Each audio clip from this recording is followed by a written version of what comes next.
존경하고 사랑하는 우리 구독자 여러분 반갑습니다. 여러분의 천만 라디오 신혜장입니다. 이제 저녁 시간 맞이해서 한번 또 여러분들에게 아주 재밌는 이야기, 흥미로운 이야기, 새로운 소식들 한번 섞어가지고 한번 전달토록 하겠습니다. 요즘 뭐 경기 침체 상황이 그렇게 썩 좋지 않은 것 같아요. 좋지 않아. 침체라고 자꾸 이렇게 그런 얘기들이 떠들어내고 있고, 뭐 인플레이션, 뭐 금리 인상, 뭐 안 좋은 단어들이 자꾸 이게 뭔가 흩날리면서 들려오다 보니까 마음이 좀 불편하죠. 불편하고 활활 타오르는 그런 기대까지는 안 하는데 시장이 계속 좀 우울한 그런 소식들만 자꾸 들려서 좀 부담스럽습니다. 좀 힘들고 그래요. 특히 사업하는 사람들이 좀 힘들 겁니다. 요즘 사업하는 사람들도 굉장히 힘들어하는 것 같고 밖에 나가보면 확실히 체감이 되긴 되더라고요. 요즘은 그런 것 같아요. 요즘 뭐 투자도 뭐 될 수 있으면 안 하려고 하는 그런 흐름들이 좀 많이 있는 것 같아요. 투자 금기어까지 나왔다는 하는데 상장사. 그 상장사 투자에 대해서는 당분간 논의하지 않기로 했다. 상장사 투자. 왜 상장사 투자에 대해서 왜 그럴까요? 갑자기. 최근에 그 보니까 한 경영 참여형 사모펀드라고 있어. 경영 참여형 사모펀드, PEF. 이 운용사 관계자들이 그래요. 최근에 검토 중인 투자처가 있느냐 그런 질문에 물어보니 복수의 투자처를 훑어보고 있다 이렇게 언급을 했는데 이 PEF 운용사가 최근에 조성한 그 블라인드 펀드로 그 드라이 파우더, 이 드라이 파우더가 펀드 내 그 미소진 금액이라고 하는데 하여튼 그 드라이 파우더가 상대적으로 넉넉한 상황이다. 그래서 최근에 시장 분위기가 반등 조짐을 보이는 상황에도 이 운용사는 상장사 투자에 대해서 확실히 선을 그었답니다. 확실히 선을 그었다. 왜 그랬냐? 머지않아서 이제 상장사에 대한 투자 분위기가 달라질 수도 있다. 그런 거다. 분위기가 달라질 수가 있다.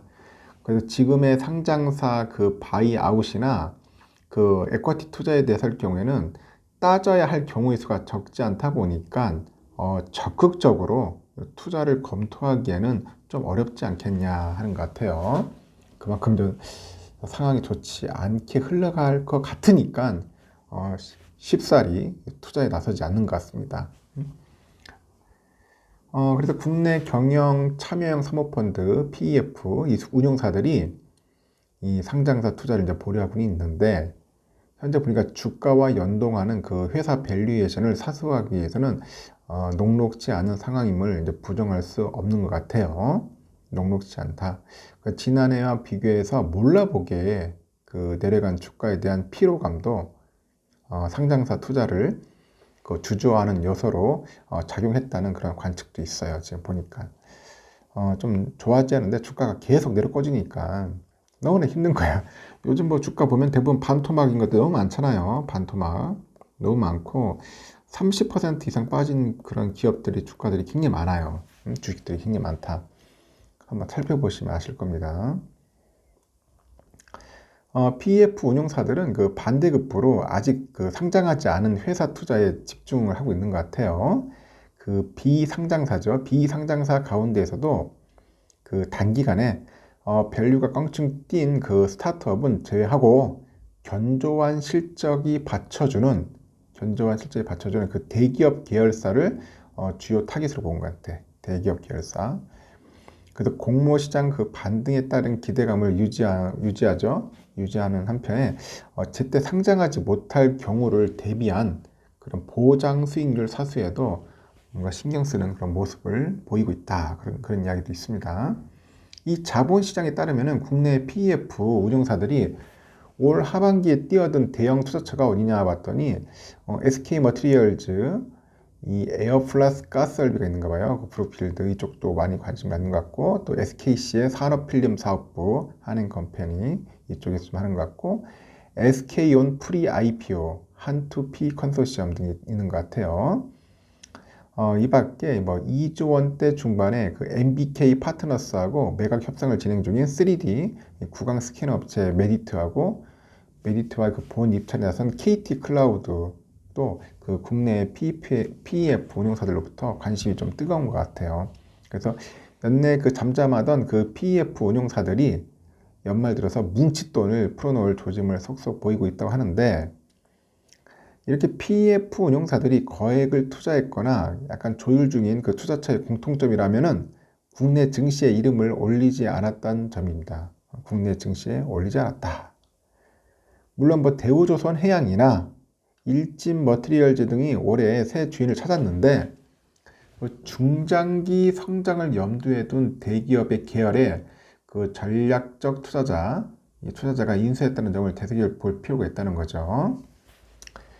지난해 그 PF 운용사들이 상장사 인수를 위해서 거액을 아끼지 않던 것을 떠올리면은 올해 PF 운용사의 상장사 투자는 사실상 자취를 감췄다고 해도 과언이 아니라는 겁니다. 경기가 좋지 않으니까 함부로 이제 투자를 안 하는 것 같아요. 이유는 크게 몇 가지로 추려본다는데, 우선은 아주 맞득지 않은 국내외 증시 분위기가 꼽히는 것 같아요. 국내 증시 분위기 안 좋죠. 당장의 주가 급락에 크게 연연하지 않는 대기업 계열 SI와 달리 PEF 운용사들의 상장사 인수는 여러모로 환경이 좋지 않다. 그렇죠. IMM 프라이빗 에쿼티가 지난해 인수한 한샘이나 최근 인수금융 연장에 성공한 어피니티 에쿼티 파트너스의 락앤락 등은 크게 내린 주가에 발목이 잡혔다. 그러니까 한샘, 락앤락 이런 걸 딱 인수를 했는데 결국 주가 떨어져 보니까 결국은 발목 잡혔다. 그래서 상당히 요즘 다들 쫄아 있는 거야. 힘들어하는 거죠. 상장사 인수 때 적용해야 하는 웃돈, 이 웃돈도 부담스러울 거야. 프리미엄도 굉장히 부담스러울 거야. 대부분의 상장사 인수는 당시 주가에 경영권 프리미엄을 얹혀야만이 거래가 가능하다고 하더라고요. 예컨대 IMMP는 지난해 7월이죠. 한샘 지분 27.7%를 1조 5천억 정도에 인수를 했는데 작년 7월 당시 한샘 주가가 14만 원대까지 올랐는데 IMMP가 여기에 경영권 프리미엄을 얹어가지고 주당 22만 원에 한샘 주식을 사들이는 거야. 근데 지금 한샘 주가가 얼마야? 47,300원이야. 47,300원. 7일 종가 기준. 그러니 주당 22만 원에 샀는데 주가가 47,300원이면은 여러분들 같으면 어떻게 했어요? 곧바로 한강 가죠, 한강 가. 이러니 지금 죽을 마신 겁니다, 지금. 죽을 마셔야 지금 보니까 상당히 안 좋다. PE 부동산들도 상당히 안 좋아요, 지금. 상황이 이렇다 보니까 이제 상장사 인수에 대한 피로감을 호소하는 목소리도 좀 있어요. 지금 보니까. 자본시장 관계자가 그런 얘기를 해요. 주가라는 게 회사의 본질적인 가치를 100% 반영하진 않지만은 이 주가가 크게 빠진 현상을 안심하고 바라볼 수 있는 상황은 아니지 않느냐. 주가 방어도 시장 분위기가 플랫해야 돼. 플랫해야 하는데 현재는 그렇지 않다고 판단되다 보니까 밸류 유지에 어려움이 있는 것 같다. 그렇게 얘기를 하는 것 같습니다. 연말 자본시장에서 PEF 운용사들이 그들의 투자처로 급부상한 것은 확실한 업사이드가 보장되는 비상장사밖에 없는 것 같아. 업사이드가 보장되는 비상장사. 여기서 일약 유니콘으로 발돋움할 수 있는 스타트업은 제외다. 자금난에 몸값이 의도치 않게 출렁을 수 있다는 리스크가 여전하다. 그래서 요즘은 유니콘 쪽으로는 안 가는 것 같아요. 유니콘 기업 쪽으로는. PEF 운용사들은 시장 분위기에 상관없이 이제 견고한 실적 성장이 가능하고요. 공모 시장에서도 큰 이견이 없을 것으로 평가받는 곳에 관심을 집중하는 것 같아요. 그래서 이제 PEF 운용사들의 투자를 이끌어낸 회사들이 앞선 전제 조건을 충족시켜주고 있다는 게 시장 관계자들의 설명이라고 합니다. 결국 뭐냐? 돌다리도 두들겨 보고 건너라. 돌다리도 두들겨 보고 건너라. 그런 말을 이제 하는 것 같은데, 이 투자 컨셉의 큰 변화에 더해서 이 투자금 회수 안전장치 마련 움직이도 분주한 것 같아요. 그래서 현재 IPO 가능성을 열어두되 예정 시기에 상장하지 못할 경우를 대비한 보장 수익률 확보에도 신경을 쓰고 있는 것 같습니다. 투자 안전장치를 여러 경로로 마련해서 이윤 추구 안정성을 높이겠다는 그런 전략이라는 거죠. 실제로 SK온 프리 IPO의 경우 상장 그 예정 기한을 2027년에서 2026년으로 1년 단축하는 그런 상황인가 봐요. 그리고 투자자 보장 수익률을 기존의 연 5.5에서 7.5%로 2%포인트랑 올려 잡았다고 합니다. KT 클라우드의 투자 유치도 IPO 결렬이나 지연에 따른 투자금 회수 채널을 어느 선에서 보장해 주느냐에 따라 관심이 쏠리는 것 같고, 시장 안팎에서도 KT 측이 5% 수준의 보장 수익률을 제시한 것으로 알려졌다고 합니다.